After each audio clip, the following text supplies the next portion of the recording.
샬롬, 이동춘 목사입니다. 오늘도 여러분의 삶이 주님의 평안으로 가득하시길 기원하며 하나님의 말씀을 나누겠습니다. 오늘 우리들에게 주시는 말씀은 아모스 2장 6절에서 16절 말씀입니다. 여호와께서 이와 같이 말씀하시되 이스라엘의 서너 가지 죄로 말미암아 내가 그 벌을 돌이키지 아니하리니 이는 그들이 은을 받고 의인을 팔며 신한 켤레를 받고 가난한 자를 팔며 힘없는 자의 머리를 티끌먼지 속에 발로 밟고 연약한 자의 길을 굽게 하며 아버지와 아들이 한 젊은 여인에게 다녀서 내 거룩한 이름을 더럽히며 모든 제단 옆에서 전당 잡은 옷 위에 누우며 그들의 신전에서 벌금을 얻은 포도주를 마심이니라. 내가 아모리 사람을 그들 앞에서 멸하였나니 그 키는 백향목 높이와 같고 강하기는 상수리 나무와 같으나 내가 그 위의 열매와 그 아래의 뿌리를 진멸하였느니라. 내가 너희를 애굽 땅에서 이끌어내어 40년 동안 광야에서 인도하고 아모리 사람의 땅을 너희가 차지하게 하였고 또 너희 아들 중에서 선지자를 너희 청년 중에서 나신인을 일으켰나니 이스라엘 자손들아 과연 그렇지 아니하냐. 이는 여호와의 말씀이니라. 그러나 너희가 나실 사람으로 포도주를 마시게 하며 또 선지자에게 명령하여 예언하지 말라 하였느니라. 보라, 곡식단을 가득히 실은 수레가 흙을 누름같이 내가 너희를 누르리니 빨리 다름박질하는 자도 도망할 수 없으며 강한 자도 자기 힘을 낼 수 없으며 용사도 자기 목숨을 구할 수 없으며 활을 가진 자도 설 수 없으며 발이 빠른 자도 피할 수 없으며 말 타는 자도 자기 목숨을 구할 수 없고 용사 가운데 그 마음이 굳센 자도 그날에는 벌거벗고 도망하리라. 여호와의 말씀이니라. 아멘. 아모스 2장 6절에서 16절 말씀을 본문으로 드디어 이스라엘이라고 하는 제목의 말씀을 나누도록 하겠습니다.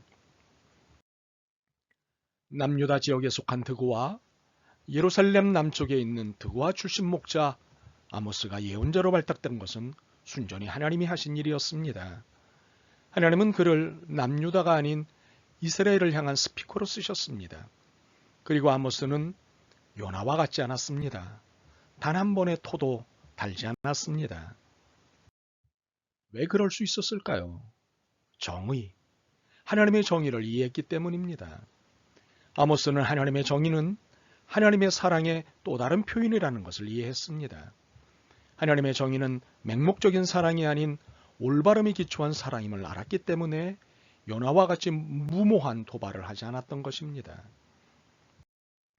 많은 분들이 정의를 불편하게 생각합니다. 사랑이 기독교의 전부인 양 생각하기 때문이지요. 그러나 이러한 태도는 신구약 말씀을 같은 비중으로 읽지 않고 중요도를 신약에 더 두거나 구약에 더 두는 경우와 같습니다. 이러한 성경 읽기는 잘못된 것입니다.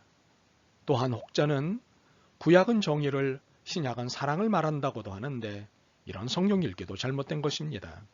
성경 66권 전체는 하나님의 정의를 주목하게 한 상태에서 사랑을 읽게 하고 이해시키십니다. 그러므로 하나님의 정의를 바르게 이해하기 전에 사랑을 이야기하는 것은 마구잡이가 됩니다. 정의를 뺀 사랑 이해는 성경이 가르치는 바가 아니기 때문입니다.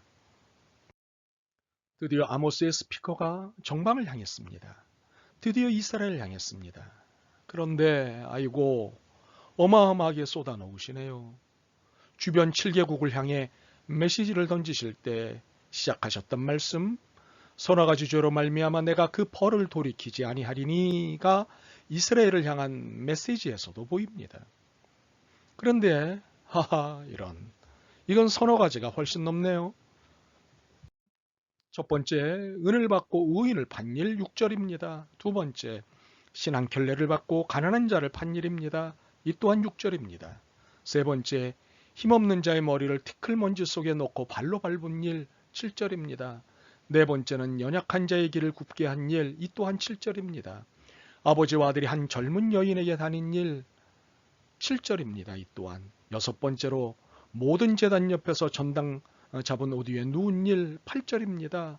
일곱 번째는 신전에서 벌금으로 얻은 포도주를 마신 일 8절입니다. 여덟 번째는 나실인으로 포도주를 마시게 한 일 12절입니다. 아홉 번째는 선지자에게 명령하여 예언하지 말라 한 일입니다. 이 또한 12절입니다. 세상에 9가지가 됩니다. 한두 개의 지적을 받았던 이웃 나라의 죄에 비해 너무도 많은 양입니다. 그러나 구체적으로 펼쳐놓은 이 사실적 죄들은 한마디로 권력의 폭력이라고 할 수 있습니다. 힘을 가진 자가 힘이 없는 자를 향해 휘두르는 폭력입니다.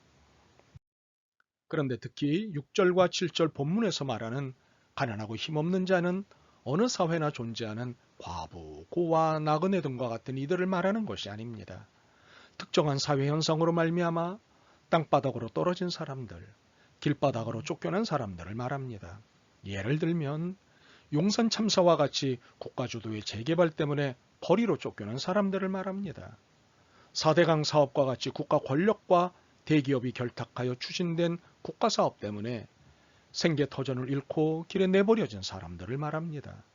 재산이 있었으나 외부적 억압, 환경, 착취를 견뎌내지 못하고 망하게 된 사람이라고 볼 수 있습니다. 저는 여러분과 함께 힘없는 자의 머리를 티끌먼지 속에 넣고 발로 밟은 일에 대해 좀 더 주목하고자 합니다. 이는 힘없는 자를 철저하게 짓밟아 절대 기어오르지 못하도록 하겠다는 의도적이고 폭력적인 행동입니다. 권력의 특징은 잡은 권력을 놓고 싶지 않다는 것입니다. 그래서 권력자들이 많이 하는 일들 중 하나가 계급의 격차를 더 벌여놓으려는 것입니다. 빈부의 격차든 힘의 격차든 말입니다. 이렇게 하기 위해 뺏고 또 빼앗고 뺏고 더 빼앗는 것입니다. 머리에 있는 티끌조차도 빼앗는 것입니다.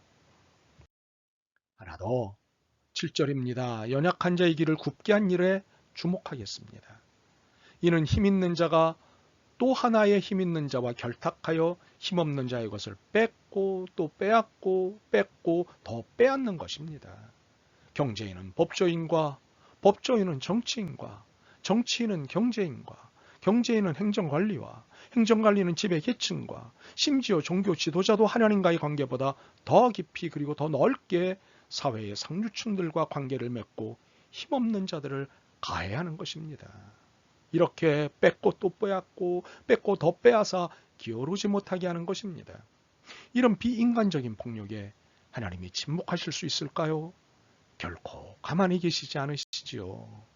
13절에서 16절을 읽어보십시오. 이제 8절을 주목해 봅니다. 썩은 예배, 썩은 종교 지도자들을 봅니다. 예배 드리러 오는 자들도 썩었고 예배를 인도하는 자들도 썩었습니다. 가장 신성해야 할 곳이 탐욕과 향락과 권력으로 가득 차 썩어 있는 것입니다.